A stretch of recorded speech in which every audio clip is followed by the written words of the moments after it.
xale yi nag dañ doon jàng xam ngeen ne xale yi dañuy jàng ba tey danoo boole way muy seen passion waaye xam nañ ni jàng c'est un devoir pour ñoom ñu respecté ko lool ma bëgg ngeen tàccul ma bu baax yi ñu toog ci seen i kër ngeen encouragé waat félicité xale yi nga xam ni ren ñoom ñooy suñu ay bachelier bokk na ci ki nga xam ni mooy Mbëggee Bintu Ndaxte Maymuna Fouta Mina Biz Souley Petit Mac waaye Marie Kédougou ñoom dañoo am seen i bac ma leen di ñaan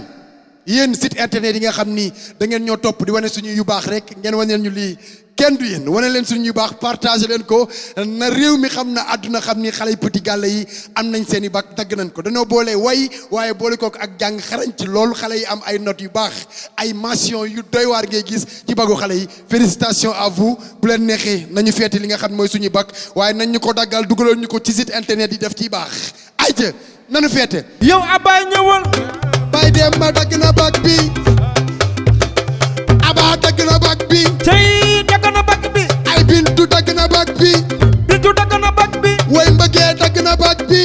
Mbëggee dagg na bac bi Ndaxte dagg na bac bi Ndaxte ngi dagg na bac bi Maymuna dagg na bac bi tey dagg na bac bi Mina Bis dagg na bac bi Mina Bis dagg na bac bi Souleymane dagg na bac bi Jules dagg na bac bi Mariama dagg na bac bi Mariama dagg na bac bi kon Aba dagg na bac bi Abba dagg na bac bi way sama day jaaya way